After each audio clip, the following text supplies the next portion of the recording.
नरेंद्र मोदी सरकार को 3 साल 9 महीने पूरे हो चुके हैं। इस दौरान कैसा रहा मोदी सरकार का काम? क्या सोचते हैं देश के लोग? क्या मोदी राज में अच्छे दिन आए? ये समझने के लिए एबीपी न्यूज ने CSDS लोक नीति के साथ देश का मूड समझने की कोशिश की है। ये सर्वे 7 से 20 जनवरी के बीच किया गया है। 19 राज्यों में 175 लोकसभा सीटों पर 14,336 वोटरों से उनकी राय जानी गई है।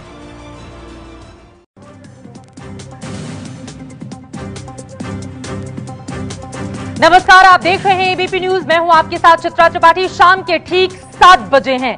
परसों यानी 1 फरवरी को मोदी सरकार अपना बजट पेश करने जा रही है और उस बजट से पहले देश का सबसे बड़ा सर्वे लेकर आपके सामने हाजिर हूं मैं। क्या मोदी सरकार में किसानों के अच्छे दिन आए, व्यापारियों के अच्छे दिन आए, नौजवान के अच्छे दिन का इंतजार कर रहे हैं या उनके अच्छे दिन आ गए? आज हम यही सर्वे लेकर आपके बीच आए हैं।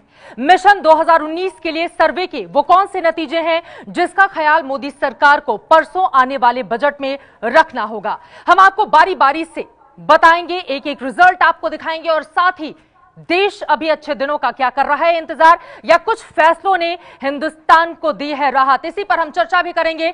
बेहद खास मेहमान इस वक्त हमारे साथ जुड़ चुके हैं, उनका परिचय जल्दी से आपसे करवा देती हूं। बीजेपी से संबित पात्रा हमारे साथ जुड़ चुके हैं, कांग्रेस पार्टी से संजय झा हमारे साथ मौजूद हैं, इसके अलावा स्टूडियो में CSDS के निदेशक संजय कुमार हमारे साथ मौजूद हैं और वरिष्ठ पत्रकार कंचन गुप्ता हमारे साथ जुड़ चुके हैं। इन सभी से हम बातचीत करेंगे और अब चलिए शुरुआत कर लेते हैं। 2019 कौन जीतेगा, ये तो रोज आप देख ही रहे हैं, क्योंकि सबके मन में यही सवाल है। और जो बजट आने वाला है उसमें भी मोदी सरकार 2019 को ध्यान में रखकर ही जनता के लोक लुभावने वायदे की बात तो पहले ही कर रही है। लेकिन चलिए शुरू करते हुए अब आपको बताते हैं वो आंकड़े जो क्या मोदी सरकार के लिए अच्छे दिनों का संकेत कर रहे हैं या मोदी सरकार के लिए चिंता बढ़ाने वाले हैं। देखिए, सबसे पहले देश में सबसे बड़ी समस्या क्या है, ये सवाल लोगों के बीच में जाकर हमने किया और इसका आंकड़ा बेरोजगारी मई 2017 यानी कि 8 महीने पहले यह आंकड़ा 25% का था, जो 8 महीने के बाद यानी कि 2018 में 28% बढ़ जाता है। यानी कि बेरोजगारी के मुद्दे पर, मोर्चे पर नाकाम लग रही है इस वक्त मोदी सरकार। यह हमारा पहला सवाल। और उसके बाद दूसरा सवाल, देश में सबसे बड़ी समस्या गरीबी को लेकर जब हम गए, मई 2017 के आंकड़े 16%, जबकि 2018 के आंकड़े 14%। गरीबी में यहां पर 2% की कमी देखी जा रही है, तो यहां पर कम से कम अच्छे दिनों की उम्मीद बीजेपी कर सकती है। भ्रष्टाचार, मई 2017 में भ्रष्टाचार को सबसे बड़ी समस्या 13% लोगों ने माना था, जबकि 2018 में 9% लोग हैं, यानी कि यहां पर भी कमी आई है। इस मोर्चे पर भी सरकार के लिए अच्छी खबर है। और अब बात कर लेते हैं चौथी बड़ी समस्या की, हमने आपको दिखाई महंगाई देखिए, महंगाई से आम आदमी कितना परेशान है। मई 2017 में यानी कि 8 महीने पहले 8% लोग मानते थे और अब 2018 में जनवरी में किए गए इस हमारे सर्वे में 10% लोग मानते हैं कि महंगाई बड़ी समस्या है, यानी कि महंगाई के मोर्चे पर भी 2% का इजाफा हुआ है। तो 4 सवाल हमने आपको दिखा दिया और हमारे साथ तमाम खास मेहमान जुड़ चुके हैं, उनसे अब बातचीत का सिलसिला हम शुरू करते हैं। लेकिन उसके पहले इसके मायने क्या है जल्दी से वो जान लेते हैं। देश में सबसे बड़ी समस्या क्या है ये हमने आपको दिखा दी है, लेकिन देश के मूड में अब इसके मायने समझ लीजिए। गरीबी, भ्रष्टाचार के मुद्दे पर अच्छे दिन दिख रहे हैं। यहां पर सरकार के लिए राहत की खबर है। मोदी सरकार में भ्रष्टाचार कम होता हुआ दिख रहा है, जो UPA 2 में सबसे बड़ा मुद्दा बना था। गरीबों की हालत भी बेहतर होती दिख रही है और गरीबी में 2017 मई के मुकाबले 2% की कमी दर्ज की गई है। लेकिन बेरोजगारी और महंगाई, ये 2 बड़ी समस्या है जिसका ख्याल जो परसों बजट आने वाला है उसमें मोदी सरकार को रखना होगा, क्योंकि देश में सबसे बड़ी समस्या क्या है उसके जवाब में बेरोजगारी और महंगाई 2 बड़ी समस्याएं गिनाई हैं हमारी उस जनता ने जिनके बीच हम गए थे और उनसे ये सवाल हमने पूछा था। चलिए अपने खास मेहमानों के पास हम सीधे रुख कर लेते हैं। हमारे साथ संबित पात्रा जुड़े हुए हैं। संबित, आपके लिए चिंता का सबब, हालांकि मामला 50-50 का जरूर लग रहा है, लेकिन बेरोजगारी और साथ ही महंगाई, ये 2 एक ऐसे मुद्दे हैं जिस पर आपकी सरकार को परसों आने वाले बजट में खास ख्याल रखना होगा, क्योंकि जनता इसको सबसे बड़ा मुद्दा मान रही है और यही आपके लिए सबसे बड़ी परेशानी की वजह भी बन सकता है। चित्रा जी, मुझे तो लगता है जो चारों आयाम अभी एबीपी न्यूज ने दिखाया है, चारों ही आयाम खुशखबरी के हैं। क्योंकि ये दो आयाम अर्थात गरीबी में भारतीय जनता पार्टी के साथ, मोदी जी के साथ देश की जनता खड़ी है और भ्रष्टाचार में खड़ी है। देखिए, बेरोजगार, अगर लोग वाकई बेरोजगार होते, बेरोजगारी के विषय को लेकर डेफिनेशन में कहीं उलट पुलट है। अगर कोई बेरोजगार होता तो वो गरीबी रेखा से ऊपर उठ नहीं पाता। इसलिए स्वरोजगार और सरकारी नौकरी, इन दोनों में फर्क करने की आवश्यकता है। मेरे पास अभी एक रिसर्च है जो स्टेट बैंक ऑफ इंडिया और IIM के घोष एंड घोष रिसर्च के नाम से बड़ा फेमस हुआ है। और कल भी आपने इकोनॉमिक सर्वे में देखा कि जो फॉर्मल सेक्टर में एम्प्लॉयमेंट आया है वह ताबड़तोड़ 7 मिलियन अर्थात 70 लाख लोगों को प्रति वर्ष केवल और केवल फॉर्मल सेक्टर में एम्प्लॉयमेंट मिला है। दूसरी बड़ी बात मेरे पास वही जो नहीं जो हमारा सर्वे कहता है, संबित, हम उस पर अगर बात करें, मेरा सवाल सीधा सा था आपसे, और राहुल गांधी भी लगातार इस मुद्दे को जोर शोर से उठा रहे हैं। बेरोजगारी बढ़ी है, ये बात मान रही है जनता। ठीक है, चलिए, आपके लिए महत्वपूर्ण नहीं होंगे, देश की जनता के लिए तो महत्वपूर्ण है। कम से कम इस बात को आप स्वीकार करेंगे। दूसरा हमारा सवाल, संबित, दूसरा हमारा सवाल, महंगाई भी 2% बढ़ी है और ये आंकड़े सिर्फ 8 महीने के हैं। ये आंकड़े सिर्फ 8 महीने के। मैं अपने सर्वे की बात कर रही हूँ जी। मैं बिल्कुल इसका जवाब देता हूं। मैंने इसलिए कहा कि चारों आयाम हमारे पक्ष के हैं, क्योंकि महंगाई के विषय पे ही ले लीजिए। महंगाई का जो कंपैरिजन आपने किया है वो कंपैरिजन 8 महीनों के अंदर का कंपैरिजन किया है। अगर यही कंपैरिजन आप यूपीए के समय के साथ अभी करेंगे, मेरे पास सीपीआई जो डाटा है इन्फ्लेशन का, आप देखिए 12-13 में 10.2 था, 13-14 में 9.5 था, और जब हमारी सरकार आज है तो 3.3 है। इससे पहले कम हुआ था बीच में एक बारी, मगर अभी 3.3 है। तो कंपैरिजन हमारी सरकार के अंदर ही हो रही है। ये कंपैरिजन अगर आप कांग्रेस की सरकार से करेंगे तो कहां आसमान और कहां जमीन का विषय उठता है। चलिए, वो आंकड़े भी आपके सामने में बहुत जल्द रखूंगी। ठीक है, सरकार से किया गया है और आपकी परफॉर्मेंस खराब, बड़ी बात आपने कही है संजय झा। लेकिन इन आंकड़ों को अगर हम देखें तो गरीबी और भ्रष्टाचार में कमी आई है। इस बात को याद करना जरूरी है कि भ्रष्टाचार आपके यानी कि यूपीए की सरकार के दौरान कितना बड़ा मुद्दा था, और देश की जनता ये स्वीकार कर रही है कि मोदी के राज में भ्रष्टाचार और गरीबी में कमी दर्ज की गई है।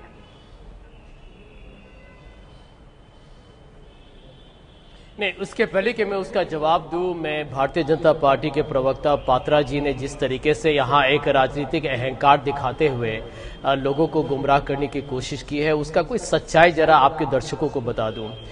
मुंबई में कल ही 80 वर्ष के एक किसान, उनका नाम था धर्मा पाटिल, उन्होंने आत्महत्या की। अब मैं समझता हूं कि यदि उसके बावजूद यदि भारतीय जनता पार्टी को लगता है कि उनका घमंड इतना आसमान को छू रहा है कि देश का हालत सही है, तो मैं समझता हूं कि इससे ज्यादा दुर्भाग्यपूर्ण और शर्मनाक और कुछ नहीं हो सकता है। अब आप ये देखिए कि जहां तक तेल के दाम में जैसे इन्होंने आम आदमी का खून चूसा है 4 साल तक, और आज यदि महंगाई बढ़ रही है और इसमें मिडिल क्लास को तो पूरा इन्होंने बर्बाद करके रखा है। अब आप किसानों का मैंने आपको उदाहरण दिया। तीसरा बात आप सुनिए, इन्होंने मोदी जी ने चुनाव के पहले क्या कहा था कि हर किसान को 50% MSP को मिलेगा, उनको आमदनी मिलेगी। यहाँ पर गरीबी और भ्रष्टाचार में कमी आई है। अगर देश की जनता इस बात को मान रही है तो आप भी अगर शाबाशी दे देंगे तो मैं उसका भी जवाब दे रहा हूँ। घट तो नहीं जाएगा। मैं उसका भी जवाब दे रहा हूं। आप मुझे 5 सेकंड और दीजिए, मैं उसका भी जवाब दे देता हूं। अब आप ये देखिए कि भारत के युवा लोग बिल्कुल बेरोजगारी से त्रस्त हो चुके हैं, और मोदी जी वहां पर मजाक उड़ा रहे हैं कि देखिए आप लोग पकौड़ा बेचिए। देखिए, हर चीज का आपके पास समाधान नहीं है, तो आप जरा बताइए, मतलब हमारी युवा लोग रोजगार को समझते ही नहीं है। एक और बात बताना चाहेंगे यहाँ पे, हम आपको एक और बात बताएंगे आपको, जरा खराब काम थोड़ी है। पात्रा जी, अगर कोई गरीब अपने पैर पे खड़े होकर पकौड़े बेच रहा है तो आप उसका मजाक क्यों उड़ा रहे हैं? आप दोनों के बीच बात विवाद लगातार जारी रहेगा। इस बीच कुछ और आंकड़े जल्दी से देख लेते हैं। लौटियों में आप दोनों के पास कुछ और आंकड़े जो देश की जनता के बीच जाके हमने सीधा सवाल पूछा था 2019 के, कुछ और आंकड़े जल्दी से हमारे सामने आएंगे और वो अपने दर्शकों को हम दिखाएंगे। आपको बता दें कि देश का सबसे बड़ा ये सर्वे इस वक्त हम आपको दिखा रहे हैं। मूड क्या कहता है इस वक्त हिंदुस्तान का, लोग क्या सोच रहे हैं, इसी महीने इसी जनवरी में किया गया ये हमारा सर्वे है। देखिए, अगला हमारा सवाल, बेरोजगारी किसके लिए बड़ी समस्या है? 18 से 25 साल तक के लोगों के लिए 36%, 26 से 35 साल वालों के लिए 32%, 36 से 45 साल वालों के लिए 25%। ये बड़ी समस्या है बेरोजगारी। पहले सवाल में जो हमने जवाब देखा था कि बेरोजगारी के मुद्दे पर सरकार के लिए चिंता का सबब, तो यहां पर भी हमने आपको अलग अलग आंकड़ों के जरिए ये बताया है। और अब देखिए, देश में बीते 3 से 4 सालों में नौकरी मिलना कितना मुश्किल हुआ है, बहुत मुश्किल। 49% लोग मानते हैं कि नौकरी मिलना बहुत मुश्किल हुआ है, 19% लोग मुश्किल मानते हैं, जबकि कोई फर्क नहीं है, 21% लोग ऐसा मानते हैं। और अगर मुश्किल और कोई फर्क नहीं दोनों को जोड़ दे तो 40%, उससे भी कहीं ज्यादा वो जवाब बहुत मुश्किल, मोदी राज में नौकरी मिलना बहुत मुश्किल हुआ है। हमारा अगला सवाल, पूर्वी भारत नौकरी मिलना कितना मुश्किल हुआ है? पूर्वी भारत में बहुत मुश्किल, 56% लोग मुश्किल, 16% कोई फर्क नहीं, 16% लोगों ने यह आंकड़ा हमारे सामने रखा है। और आपको बता दें, पूर्वी भारत के इन आंकड़ों में बिहार भी शामिल है, झारखंड भी शामिल है, ओडिशा भी शामिल है, इसके अलावा पूर्वोत्तर के राज्य भी शामिल हैं। तो ये सवाल लेकर जनता के बीच जब हम गए तो ये जवाब हमें मिला। जाहिर तौर पर ये जवाब जो है वो मोदी सरकार की चिंताएं बढ़ाने वाले हैं। इसके पहले कि संबित पात्रा और संजय झा का मैं रुख करूं, सबसे पहले संजय कुमार जी मैं आपका रुख करना चाहूंगी, चूंकि आपकी ओर से यह सर्वे किया गया है। अगर इसको हम देखें तो बेरोजगारी सबसे बड़ी समस्या के रूप में इस वक्त देश के सामने आ रहा है और जनता इस बात को स्वीकार भी कर रही है कि अगर पिछले हम 9-10 महीनों में देखें, बेरोजगारी की समस्या पहले की तुलना में ज्यादा हुई है, ऐसा लोग समझते हैं। आपने बताया ये सर्वे पूरे देश भर में एक व्यापक तौर पे किया गया सर्वे है, जिसमें ग्रामीण शहरी मतदाताओं की उतनी भागीदारी है जितनी देश में है। अगर इस बात से सरकार, जो लोग सरकार में है, बीजेपी भी सरकार में है, अगर वो मानने से इनकार करती है, नकारती है, तो मुझे लगता है पार्टी के लिए मुश्किल की घड़ी होगी, सरकार के लिए समस्या की घड़ी सामने आने वाली है। आपने बताया युवा समझते हैं कि उनके लिए बहुत बड़ी समस्या है। कुल मिलाकर अगर हम देखें तो बेरोजगारी और महंगाई ये बहुत बड़ी समस्या देश में उभर के आ रही है और पिछले कुछ महीनों में ये लोग ज्यादा इस दोनों समस्याओं से ज्यादा परेशान होते हुए नजर आ रहे हैं। बिल्कुल, ये दो बड़ी समस्याएं हैं जिनसे जनता सबसे ज्यादा परेशान हो रही है। 2014 का इलेक्शन अगर आपको याद होगा, मोदी जी ने सबसे ज्यादा अगर किसी मुद्दे को उठाया था तो वो था महंगाई और रोजगार देने का वादा, लेकिन इन दोनों ही मोर्चों पर वो कामयाबी अभी तक मोदी सरकार को मिली नहीं है। कंचन, फिर तो मोदी सरकार के लिए मुश्किलें लेकर ये दोनों ही मुद्दे आने वाले हैं। देखिए, जहां तक नौकरियों की, रोजगार की सवाल है, वहां पर सरकार को अब जो है पूरी अपनी स्ट्रैटेजी बदलनी पड़ेगी। आज से 5 साल पहले या जब 10 साल पहले जो नौकरी की जो एक डेफिनेशन थी, वो शायद अब और कभी लागू नहीं होने वाली है। वो बीजेपी रहे या बाद में कांग्रेस सरकार में आए, तो कांग्रेस अगर सरकार में आती है तो यह दिक्कत तब भी रहेगी। जो नई इंडस्ट्रीज हैं, नई टेक्नोलॉजी है, वो जॉबलेस या बहुत ही मिनिमम एम्प्लॉयमेंट पर वो टेक्नोलॉजी और इंडस्ट्री चलती है। तो आप नौकरी की, रोजगार की जो परिभाषा है उसको बदलिए। दूसरी बात है, जहां तक महंगाई की सवाल है, ये एक विडंबना है, क्योंकि जहां तक सीपीआई है, जो कंज्यूमर प्राइस इंडेक्स है, उसमें लगातार गिरावट आया है। लेकिन लोग अगर अभी भी महंगाई की बात कर रहे हैं तो फिर क्या एक्सपेक्टेशन क्या है सरकार से कि क्या सब चीज फ्री में मिले, या एक ऐसा दर हो कि जिसके लिए किसी को भी खास पैसे ना देना हो। ये हम लोग ये बार बार कहते हैं ये इतना महंगा हो गया, वो इतना महंगा हो गया, लेकिन उसके साथ ये भी कहते हैं कि किसान को पैसा नहीं मिल रहा है। आखिर खर्चा कहीं पर लोगों को भी समझना चाहिए। अगर आप बाजार से सब्जी खरीद रहे हैं या कोई अनाज खरीद रहे हैं, वो उसका पैसा किसान को जा रहा है, और जब तक आप सही कीमत, सही मूल्य नहीं दीजिएगा, तब तक जो फार्म डिस्ट्रेस है, किसान की जो प्रॉब्लम्स है, वो हल नहीं होने वाली। किसानों की बात हम करेंगे आगे। संबित पात्रा कुछ जोड़ना चाह रहे हैं। संबित, जल्दी से, उसके बाद अगले आंकड़े पर मैं आती हूँ। देखिए, संजय कुमार जी ने कुछ वाजिब प्रश्न उठाए हैं और बिल्कुल सही बात है। इसमें आंकड़ों के साथ ही हमें विषय को रखना चाहिए। एम्प्लॉयमेंट को लेकर आप देखिए, मैं बिल्कुल आंकड़ों के साथ रखना चाहता हूं कि जो डेफिनेशन है वो बदलाव हुआ है। जो पहले हम रियल डाटा कहते थे, आज तक भारत के सरकार के पास रियल डाटा नहीं होती है। जो नौकरी के आंकड़े होते हैं वो लेबर ब्यूरो के होते हैं, मात्र 8 डिपार्टमेंट के होते हैं, डिपार्टमेंट 150 है, और बाकी जो रियल टाइम डाटा है वो भारत की सरकार के पास अभी भी नहीं है। सरकार ने पहली बार मोदी जी के अंतर्गत एक टास्क फोर्स बनाया है। दूसरी बात है, जो ईपीएफओ नंबर होता है और जो नेशनल पेंशन स्कीम होता है, इनको लेकर आंकलन किया गया है कि आखिर कितने लोग प्रतिवर्ष नौकरी पाते हैं। तो ये 70 लाख ये नंबर आया है। ठीक है। मुद्रा योजना के माध्यम से 10 करोड़ लोगों को 4 लाख करोड़ रुपए का लोन दिया गया है और 3 करोड़ मैं समझ गई संबित, बहुत सारी बातें आप जोड़ दी हैं, बहुत सारे काम किए गए हैं, आप ये गिनाना चाहते हैं, लेकिन अगर इस सर्वे में ये बातें निकल कर आती हैं तो सरकार को इसका खास ख्याल रखना होगा। बजट से पहले देश का सबसे बड़ा सर्वे लगातार आप देख रहे हैं एबीपी न्यूज पर। कई सवाल लोगों के बीच जाकर इसी महीने में सीधे हमने पूछा है, उस पर जो राय मिली है वो हम आपको दिखा रहे हैं। कई मोर्चों पर सरकार के लिए परेशानी खड़ी करने वाली बात सामने आई है तो कहीं पर राहत वाली भी खबर। और अब देखिए अपने अगले सवाल की तरफ हम रुख करते हैं। देश की अर्थव्यवस्था कैसी है, और ये सवाल हमने पूछा 2014 और 2018 की तुलना करते हुए। 2014 में जो बेहतर मानने वाले लोग हैं वो 19%, जबकि 2018 में यह संख्या बढ़ी है। मोदी राज में लोग मान रहे हैं 27% की देश की अर्थव्यवस्था बढ़ी है। सामान्य 2014 में 31% मानते हैं, 2018 में 40% मानते हैं। देखिए आगे खराब मानते हैं 37%, 2014 में 14 को लेकर अपनी राय जाहिर कर रहे हैं, जबकि 2018 में 27% लोग इस बात को मान रहे हैं। यानी कि यहां पर देश की अर्थव्यवस्था को लेकर मोदी सरकार के लिए अच्छी राहत भरी खबर सामने आई है। 2014 यानी कि यूपीए 2 की हमने तुलना की और एनडीए मोदी सरकार के राज की हमने तुलना की है। आपकी आर्थिक स्थिति पर यानी कि देश की जनता की आर्थिक स्थिति पर इसका असर कितना हुआ है? 2014 को लेकर मान रहे हैं 45% लोग, जबकि 2018 में 48% लोगों ने अपनी राय बेहतरी के रूप में जाहिर की है। यानी कि यहां पर भी मोदी सरकार के लिए अच्छी खबर, बदलाव नहीं। 2014 31% लोगों ने जवाब दिया है, जबकि 35% लोगों ने यहां पर 2018 यानी मोदी सरकार के राज में बदतर देखिए।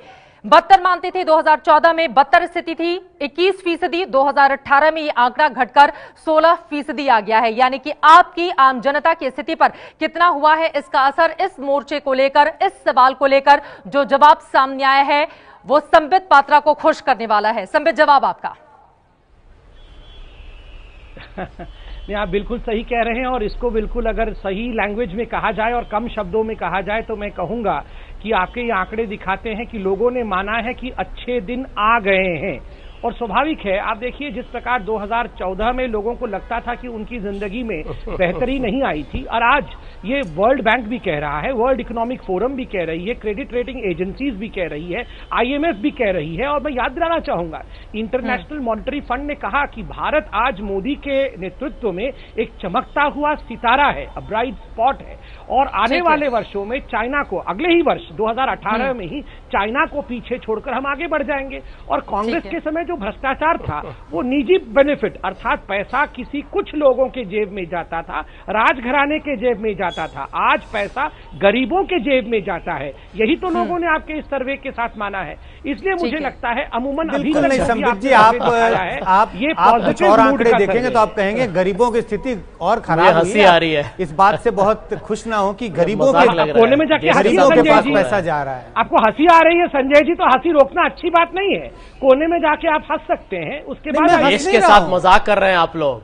भारतीय जनता पार्टी ने देश के साथ मजाक किया है। सबका साथ सबका विनाश हुआ है, बुरे दिन आ चुके हैं, दुनिया जानती है। अरे मैं भी जवाब देता हूं, मुझे मौका मिलेगा, मैं जवाब देता हूं। यही सवाल तो आपको पूछूंगी मैं कि अगर बुरे दिन आ गए हैं तो फिर आप अपनी बात जनता को समझा पाने में कामयाब क्यों नहीं हुए हैं? परसों मोदी सरकार का आखिरी पूर्ण बजट आने वाला है, उसके ठीक पहले देश के सबसे बड़े सर्वे में अलग अलग सवालों के जरिए देश का मूड जानने की हमने की है कोशिश। अपने अगले सवाल के पास जाए, लेकिन उसके पहले आपको दिखाते हैं अब तक पिछले आधे घंटे में जो सर्वे हमने आपके सामने रखा है उसके मायने क्या है। गरीबी भ्रष्टाचार के मुद्दे पर अच्छे दिन दिख रहे हैं। मोदी सरकार के लिए भी ये अच्छी खबर है, मोदी सरकार में भ्रष्टाचार कम होता हुआ दिखाई दे रहा है। सर्वे में अब तक ये बड़ी बातें निकलकर सामने आई हैं, गरीबों की हालत भी बेहतर होती दिख रही है, जबकि बेरोजगारी और महंगाई के मोर्चे पर मोदी सरकार ज्यादा कुछ कर नहीं पाई है और देश इसे आज बड़ा मुद्दा मान रहा है। ज्यादा लोग मानते हैं कि अर्थव्यवस्था में सुधार हुआ है, वहीं 2014 की तुलना में ज्यादा लोगों का जीवन स्तर सुधरा है। यानी कि यूपीए राज की तुलना में एनडीए राज को अर्थव्यवस्था के मद्देनजर लोगों ने बेहतर बताया है। तो पिछले आधे घंटे में जो सर्वे हमने आपके सामने रखा है उसमें ये बड़ी बातें निकलकर सामने आई हैं। और अब आगे बढ़ते हुए अपने अगले सवाल का हम रुख कर लेते हैं। बजट से पहले देश का सबसे बड़ा सर्वे इस वक्त आप देख रहे हैं। और अब अगला सवाल, किसानों की राय में कौन सी सरकार बेहतर है? देखिए, यूपीए से बेहतर एनडीए, 23% लोग ऐसा मानते हैं। एनडीए से बेहतर यूपीए 32% लोग ऐसा मानते हैं, जबकि दोनों में कोई फर्क नहीं है। 36% लोग ऐसा मान रहे हैं। और इसी सवाल के साथ सीधे संबित पात्रा, मैं आपके पास ही आना चाहूंगी। मैं उनके पास जाऊं, लेकिन एक और सवाल आपके सामने रखते हैं। किसानों के बारे में कौन सी पार्टी ज्यादा सोचती है? बीजेपी 22%, कांग्रेस 22%, बराबर पर। अन्य पार्टियां 24%, जबकि कोई पार्टी नहीं। 22% लोग ऐसा मानते हैं। किसानों के बारे में कौन सी पार्टी ज्यादा सोचती है, उसके आंकड़े आपके सामने रखे। अच्छे दिन मोदी सरकार में किसानों की आय क्या? देखिए, हां में जवाब देते हैं 41% लोग, नहीं में जवाब देते हैं 53% लोग। कहते हैं कि नहीं, अच्छे दिन हमारे नहीं आए हैं, जबकि नहीं पता 6% लोगों का यह जवाब है। यानी कि 53% लोग मानते हैं मोदी सरकार में किसानों के अच्छे दिन नहीं आए। और अब अगला सवाल, देश में अभी किसानों की हालत कैसी है? बहुत अच्छा 19%, अच्छा 27% और खराब मानते हैं 50% लोग। यानी कि किसानों के लिए बहुत कुछ किए जाने की जरूरत है। संबित पात्रा, किसानों को लेकर अभी उस तरह का रिजल्ट दिखा नहीं जैसा 2014 में आपकी सरकार का, मोदी जी का वायदा था। देखिए चित्रा जी, आपका प्रश्न उचित है। किसानों को लेकर बहुत कुछ करना अभी बाकी है और अहंकार के बोल किसी भी प्रवक्ता को नहीं बोलना चाहिए। किसान हमारी देश की रीढ़ की हड्डी है। मगर जहां तक किसानों को लेकर मोदी सरकार ने क्या क्या किया है, इन आंकड़ों को मुझे रखना भी चाहिए। आखिरकार मैं पार्टी का प्रवक्ता हूं। और याद करिए, कल राष्ट्रपति के अभिभाषण में राष्ट्रपति जी ने बधाई भी दी कि सबसे ज्यादा उत्पादन 275 मिलियन टन उत्पादन फूड ग्रेन का इंडिया के इतिहास में पहली बार विगत वर्ष में हुआ है। ठीक उसी प्रकार याद करिए, आज से 2 वर्ष पहले चित्रा जी, मैं और आप डिबेट करते थे कि दाल का उत्पादन इतना कम है, किस प्रकार दाल का उत्पादन बढ़ेगा, और आज रिकॉर्ड तोड़ दाल का उत्पादन हुआ है। यूरिया के लिए पहले मैं और चित्रा जी आप डिबेट करते थे कि हर बार लोगों की मृत्यु यूरिया के लिए होती थी। आज यूरिया, ये 4 प्लांट्स के विषय में बताया गया, नालागोंडा, तालचेर और गोरखपुर, इन सारे प्लांट्स के विषय में बताया गया। 100% यूरिया आज नीम कोटेड है, जिसके कारण से ब्लैक मार्केटिंग में नहीं जा रहा है, लोग यूरिया के मारे नहीं जा रहे हैं। प्रधानमंत्री सिंचाई योजना के माध्यम से जिस प्रकार 28% इरिगेटेबल एरिया की वृद्धि हुई है, वह अपने आप में एक बहुत बड़ी अचीवमेंट है। 99 ऐसे प्रोजेक्ट्स जो कांग्रेस के समय से इरिगेशन के बंद थे, उनको पुनः चालू कर दिया गया है और आने वाले समय में वो अच्छे दिन के रूप में परिणत होंगे। देखिए, अरे वो आने वाला वक्त क्या होगा, यही तो अपने आप में बड़ा सवाल है। 3.5 साल बीत चुके हैं, अभी न जाने कितना वक्त चाहिए संबित पात्रा आपकी सरकार को। इसका जवाब मैं ले लेती हूं सीधे। यहां पर कांग्रेस पार्टी के प्रवक्ता संजय झा हमारे साथ जुड़े हुए हैं। संजय झा जी, किसानों के मोर्चे पर सरकार सफल नहीं रही है, लेकिन कांग्रेस पार्टी पर भी किसान बहुत ज्यादा भरोसा नहीं जता रहे हैं। बल्कि किसानों के बारे में कौन सी पार्टी ज्यादा सोचती है, इसको लेकर हमारे सवाल पर बीजेपी को भी 22% लोगों ने हाँ में जवाब दिया, कांग्रेस पार्टी भी 22%।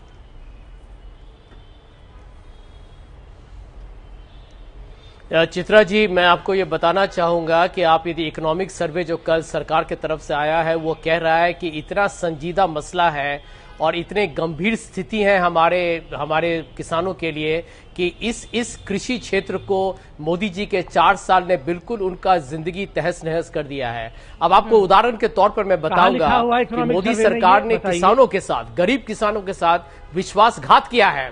इन्होंने एमएसपी प्लस 50% इन्होंने वादा किया था और बाद में मोदी जी की सरकार ने सुप्रीम कोर्ट को जाके कहा कि ये एक और जुमला है। वही 15 लाख जो काला धन आने वाला था, उसी तरह एक जुमला। वही जो 2 करोड़ नौकरी आने वाली थी हर साल, आज तक 8 करोड़ नौकरी आने वाले थे हमारे युवा के लिए, कहाँ है वो नौकरी? और किसानों का आप यदि आप हाल देखना चाहती हैं तो जेटली जी कहते हैं कि हम 4-5 साल के अंदर सबकी आमदनी दुगना करेंगे, और यहां क्या हाल है कि 2% से कम हमारी प्रगति हुई है कृषि क्षेत्र में, ग्रामीण क्षेत्र में। तो सच्चाई तो यही है। देखिए, मैं आपके सर्वे का इज्जत करता हूं, लेकिन जमीनी हकीकत कुछ और है। नकारात्मक एक तरीके से प्रभाव हुआ है। ये सरकार सूट बूट की सरकार है। आपने वो रिपोर्ट पढ़ा होगा कि भारत के 1% जो हमारे उद्योगपति हैं, 73% भारत का संपत्ति उनके साथ है। ये जो असमानता है, ये इस बात का मिसाल है कि ये सरकार ने सिर्फ उन्हीं लोगों के लिए काम किया है 4 साल में जो पैसे उनके पास भरे हुए हैं। और मैं नाम नहीं लेना चाहूंगा, लेकिन आप जानती हैं जनता तक पहुंचा पाने में कांग्रेस पार्टी और ये गरीबों के लिए, किसानों के लिए, मिडिल क्लास के लिए और युवाओं के लिए इन्होंने कुछ नहीं किया। आपकी बात मैं समझ गई। मैं सीधे कंचन गुप्ता हमारे साथ स्टूडियो में है। कंचन जी, मैं आपसे जानना चाहूंगी, मोदी सरकार में किसानों के अच्छे दिन आए क्या? नहीं में जवाब देते हैं 53% किसान। किस तरह से लिया जाए इसको? 53% लोग मानते हैं कि अच्छे दिन नहीं आए।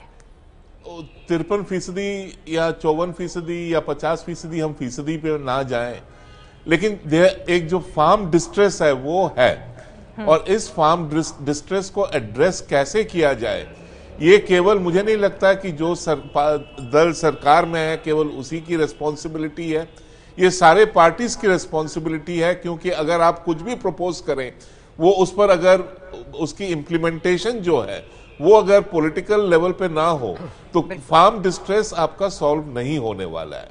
जहां तक ये एक रिवाज चल गई है हमारे यहाँ पर कि किसान कर्जा जो है उसको माफ कर दिया जाए, ये शुरू हुआ था जब कांग्रेस पावर में थी कि कर्जा माफ कर दो।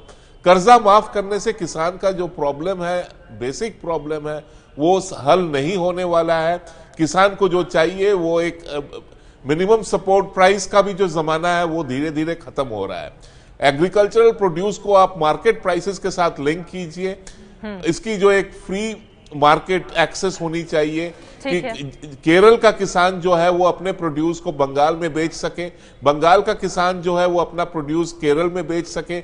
जब तक आप ये फ्री मार्केट एक्सेस नहीं दीजिएगा तब तक किसान का भला नहीं होने वाला है। तीसरी बात जो है, जो कृषि बीमा योजना है, कृषि बीमा योजना पर कांग्रेस के समय में भी बात हुई थी, जब अटल जी प्रधानमंत्री थे तब इसको चालू किया गया था, तब भी बात हुई थी, जब कांग्रेस की 2 टर्म रही 5-5 साल की तब भी इस पर बात हुई, अब जब भाजपा पावर में है तब फिर भी इसकी बात हो रही है। लेकिन आखिर कृषि बीमा पर अगर काम हो रहा है, अगर काम आगे बढ़ा है, तो फिर कृषि फसल के नष्ट होने पर, पानी से हो या सूखे से हो, फिर वो किसान रो क्यों रहा है? इसका कारण क्या है? उसको क्या डैमेजेस नहीं मिल रहे हैं? उसको क्या पैसा नहीं मिल रहा है? कंचनदा, आपकी बात में समझ गए। संबित पात्रा का क्विक रिएक्शन में ले लेती हूँ। संबित, हमने देखा था गुजरात इलेक्शन में ट्रेलर दिखा दिया था जनता ने, पिक्चर अभी बाकी है। किसानों के मोर्चे पर आपकी सरकार सफल दिखाई नहीं दे रही है। देखिए, चूंकि आपने गुजरात के चुनाव का विषय कहा तो मैं कहूंगा कि छठी बार सरकार बनाना आसान नहीं होता है, और हमारे और कांग्रेस के बीच 8% का फर्क था चुनावों में, इसलिए 8% छोटा नहीं होता। देखिए, मैं वो आर्टिकल दिखा रहा हूं अक्टूबर 2017 का, MS स्वामीनाथन, जो कि किसानों के आका माने जाते हैं, उन्होंने खुद, he has held Modi government, उनका मानना है कि मोदी सरकार ने जो काम किसानों के लिए किया है वो बहुत अच्छा किया है, खुद MS स्वामीनाथन जी कहते हैं। दूसरे, मैं आंकड़ों के साथ बैठा हूं, बिल्कुल सही कह रहे हैं कंचन गुप्ता जी की ई-नाम मार्केट, ई मार्केट के माध्यम से किसानों को ये छूट होनी चाहिए, तो ई मंडी सरकार ने बनाया। ई नाम के माध्यम से आज 45 लाख फार्मर उसमें रजिस्टर्ड हैं, 89,631 ट्रेडर्स उसमें रजिस्टर्ड हैं, और 50,000 कमीशंस उसमें रजिस्टर्ड है। ये अपने आप में एक बहुत बड़ी अचीवमेंट है।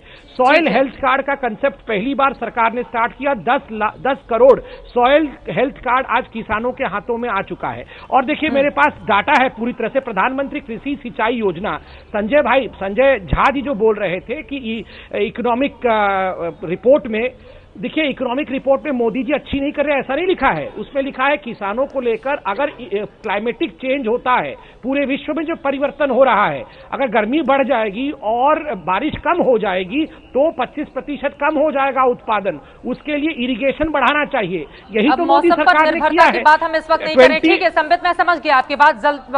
जरा मैं ब्रोक कर लेती हूँ सीधे स्टूडियो का। संजय कुमार जी, मैं आपसे जानना चाहूंगी, संबित पात्रा ने बहुत सारे आंकड़े गिना दिए हैं, तो फिर जब आप जनता के बीच गए, किसानों को लेकर जब सवाल पूछा, तो यहाँ पर नाराजगी क्यों दिखाई दे रही है किसानों के मोर्चे पर सरकार को लेकर? देखिए, बहुत अच्छी स्ट्रैटेजी है कि हम एक आंकड़ों को काटने के लिए दूसरा आंकड़ा ले आते हैं। संबित जी बहुत अच्छे आंकड़े ला रहे हैं। पिछले कई दिनों से मैं देख रहा हूं कि एक आंकड़ों को काटने के लिए वो लगातार एक दूसरा आंकड़ा लेके आते हैं। ये सरकार का आंकड़ा है। हम जो आंकड़े लेके आए हैं, जो हम पेश कर रहे हैं, वो जनता कैसे सोचती है वो है। बहुत साफ दिखाई पड़ता है, किसान नाराज हैं। जैसा मैंने बेरोजगारी और गरीबी के बारे में कहा, अगर सरकार अभी भी ये समझती है कि किसान नाराज नहीं है, किसानों की स्थिति पहले से बेहतर हुई है, मुझे लगता है सरकार फिर एक भूल करेगी अगर वो मानती है कि किसान नाराज नहीं है और किसानों की स्थिति पहले से बेहतर हुई है। निश्चित रूप से किसानों की स्थिति खराब खराब है और कई राज्यों में ऐसा देखने को होगा। किसान से अब आगे बढ़ते हैं, कुछ और सवाल हैं। अगले सवाल का हम सीधे रुख कर लेते हैं। बजट से पहले देश का सबसे बड़ा सर्वे इस वक्त आप देख रहे हैं और अब अपने अगले सवाल का हम रुख कर लेते हैं। हमारा अगला सवाल, अर्थव्यवस्था के लिए नोटबंदी कैसा रहा? देखिए, अच्छा 48% लोग मानते हैं, खराब बताते हैं 34%, पता नहीं का जवाब है 18%। यानी कि अर्थव्यवस्था के लिए नोटबंदी के साथ 48% जनता यहां पर खड़ी हुई दिखाई दे रही है। मोदी सरकार के फैसले को कैसे देखते हैं? जीएसटी को लेकर जरूरी फैसला 44% मानते हैं, गलत फैसला 30% लोग मानते हैं, जबकि कुछ नहीं कहना है 26% ऐसे भी लोग हैं जिन्होंने कहा कुछ नहीं कहना है, लेकिन 44% जीएसटी को जरूरी फैसला मानते हैं। यानी कि नोटबंदी और जीएसटी दो ऐसे मुद्दे हैं, कांग्रेस पार्टी जिसको लगातार सवालों के साथ जनता के बीच ले जाने की कोशिश कर रही है, लेकिन यहां पर इसका बहुत ज्यादा असर हो नहीं रहा है। संजय झा जी, जीएसटी और नोटबंदी पर अभी भी ऐसा लग रहा है, क्योंकि हमने देखा है लगातार चुनाव भी मोदी जी के चेहरे पर बीजेपी जीतती हुई चली आ रही है और इन दो मुद्दों को लेकर अभी भी जनता में मोदी सरकार के प्रति विश्वास बना हुआ है। देखिए, आपने अपना सैंपल कहां से लिया है मुझे मालूम नहीं। मैं संजय जी का बहुत इज्जत करता हूं, परंतु मैं ये भी एक बहुत अच्छा तरीका है। जिस आंकड़े जो आंकड़े आपको पसंद नहीं आए तब आप सैंपल साइज और सैंपल ग्रामीण की बात करो, जो आंकड़े पसंद आ जाए वो कहिए। संजय जी एक मिनट, संजय जी एक मिनट, संजय जी एक मिनट, संजय जी एक मिनट, ठीक है, हाँ संजय जी एक मिनट। लेकिन नोटबंदी पर हम लोग भी बहुत रिसर्च किए हुए हैं, तो जरा हमारी भी बात सुन लीजिए। नोटबंदी के कारण आपकी बात, लेकिन कम हुआ है भारत का। मुझे इस बात का दुख होता है कि आप कितने एक ही लोगों सर्वे की के दो जिंदगी आंकड़े बिल्कुल पसंद करते हैं, तबाह दो हो आंकड़े चुकी है। पसंद नहीं और करते। जीएसटी को ये जिस बहुत तरह एक से लागू परंपरा किया चल पड़ी गया है। हर है, प्रवक्ता, जीएसटी को हर लागे, जीएसटी कुछ आंकड़े पसंद आते हैं, कुछ आंकड़े पसंद नहीं आते। जो आपको सूट करते हैं वो पसंद आते हैं, अरे जरा मुझे जो बोलने सूट तो नहीं करते दीजिए, वो पसंद जरा नहीं मुझे आते। बोलने दीजिए। तब आपका सर्वे जरा जीएसटी को जिस तरीके से लागू किया गया डीमोनेटाइजेशन के बाद, अरे जरा मैं बोलूं तो आप लोग बीच में नहीं संजय झा, आप अपनी बात जल्दी से रखिए। ठीक है, मैं बाकी मेहमानों की बात भी जाऊंगी, लेकिन अगर नोटबंदी और जीएसटी को आप कह रहे हैं कि बहुत ज्यादा खराब फैसला था जिससे देश को नुकसान पहुंचा है, तो फिर चुनावों में इसी मुद्दे को लेकर जब आप उठाते हैं तो फिर बीजेपी क्यों जीतती है? ये भी तो बड़ा सवाल है। आपको जीएसटी और नोटबंदी के मोर्चे पर भी तो सफलता नहीं मिली, जबकि आपके नेता ने इस मुद्दे को कितने जोर शोर से उठाया। बताऊंगा कि इसके कारण भारत का जीडीपी कम हुआ है। आज यदि भारत का जीडीपी 6.5 है तो क्या कोई इस बात को नजरअंदाज कर सकता है कि हमसे इनको 6.9% का जीडीपी मिला था 4 साल पहले?